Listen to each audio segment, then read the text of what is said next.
Here's how I'm taking $10 an hour work, stretching it to $1,000 an hour work. It is all how you structure the deal. It is the all-in-one done for you.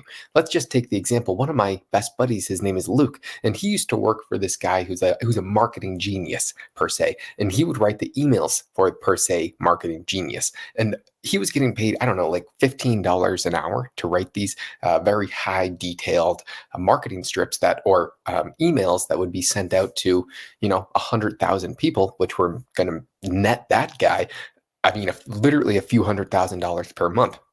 So why is this kid getting $15 an hour, whereas now I'm taking those exact same principles and going to make hopefully a percentage of that $100,000 per month? It's just like what real estate professionals do is they see a rundown property and they see a value add potential that they know if they fix the lawn, they fix the X, Y, and Z, they're going to be able to increase the value of the house as well as increase rent, which is going to increase the ROI that they get on that investment. That is the same thing I'm doing when I'm looking at a business. And then the way that I'm structuring my deal is I'm saying, how much money are you making right now? Anything over that, give me 20% of. And I know that if I do X, Y, and Z, their revenues are going to go up. So first off is they get more views. The first skill set that I really did is let me increase your views. And the more views you get, the more people you are going to be able to see your product. And if your product's really good, then they are going to increase the revenue that you're getting from your product, all by more eyeballs on your spotlight.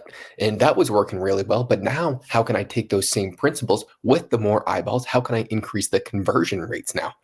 So if I double the amount of eyeballs on you, how do we then take that same principle, get them on a better funneling sequence, taking them through an email list, which will then take them to the product, take them to some sort of other free events, take them somewhere else, take them up the value ladder, which will then maybe start them with the $20 a month product, upsell them to $200 a month product, then upsell them there to maybe the $25,000 a year product. It's just taking them through this sequence that all digital marketers do, that some, if they don't know how to structure their own deal, they're going to get paid $50,000 a year to do that skill set. Whereas I'm going into a business and I'm pretending like I'm the one doing them a favor. And the psychological way that we're structuring these changes the dynamic of the relationship completely. Right now, all the people that I'm working with, they think that I'm doing them a huge favor because I'm structuring my business as if it was a high-end luxury clothing brand that is always in high demand, let's say Louis Vuitton. Whereas some people are structuring their brand as Walmart, where they want to be the cheapest. I want to say, I'm not going to charge you anything. I'm only going to work with a select few people, but those select few people, I'm going to do a rev share model of anything over what you're currently doing. And if I am good at what I'm doing, it's really no risk for them. But if I'm really good at it and they increase their revenue, let's say from $25,000 a month to $200,000 a month, they are going to be spending a huge chunk of the pie to keep me around because I did do all this additional value up front. And I started this off giving the example of my buddy.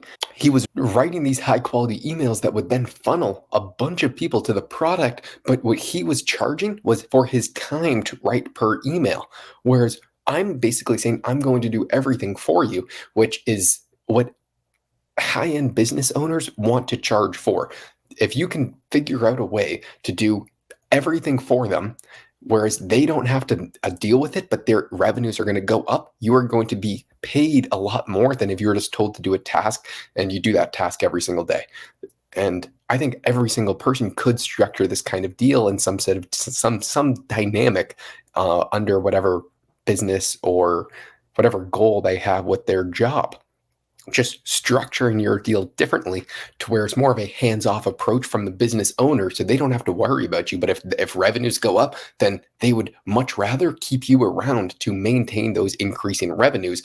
They'd much rather pay you handsomely because they're not doing anything. This is just additional gravy that they would not have otherwise had. And that is what I'm doing with these businesses, which is why I'm being compensated a lot more than the $15 an hour employee, even if we were doing the same quality work. And that's really important. I know my buddy Luke, he's damn good at what he does. He was probably maybe even doing better than what I'm doing, but he was getting paid way less. Simply because he was working with the wrong person where there wasn't a value add situation. Let me just break that down. You can be buying, let's take the first real estate example. Instead of buying the rundown property that had so many opportunities to improve it, to increase the value. Instead, he was working in the best neighborhood and the best house in that neighborhood, where there's not a whole lot you can do to increase the value of that property because they're already doing everything right. So you don't really have any hope to increase revenue, to increase rents. Therefore, you're going to be pretty much flatlined. Whereas me, I'm looking for the worst house in that neighborhood that has a huge potential to increase the prices and rents and overall value. So that's what I'm looking for now. These businesses that I can go into and that I know if I perform certain tasks, all their numbers are going to increase. And then if that does work because it's pattern recognition, if it worked for this guy, it worked for this guy, it worked for 100,000 other people, I know that it's going to work for this business if I go into it and do it. And then it does work, I get paid way more accordingly. Whereas I'm not going to go into some sort of business that is running everything perfectly because why the hell would I be there? And so this is just a slight example of how I'm structuring my deals, which are a lot different than what I see a lot of my buddies who are in the same space doing, which I don't know why. Because if you are good at what you do and you can increase their revenue, why not get a portion of the revenue? If you're really good at what you do, then you're going to have unlimited demand for your work. So it is a pretty easy no-brainer.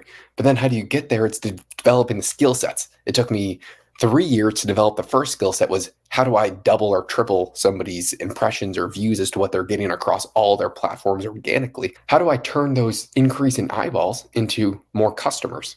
And there's going to be a variety of funnel tactics, that you learn from Russell Brunson and those OG guys in the marketing space. That is where I'm spending most of my time learning now. And then I'm sure I'm going to package some other skill set on top of that, which will allow me to increase revenues for businesses even more, which will be a win-win-win for everybody. So this is what I'm doing. Would I do it if I were you? Probably not, because I'm a douchebag on the internet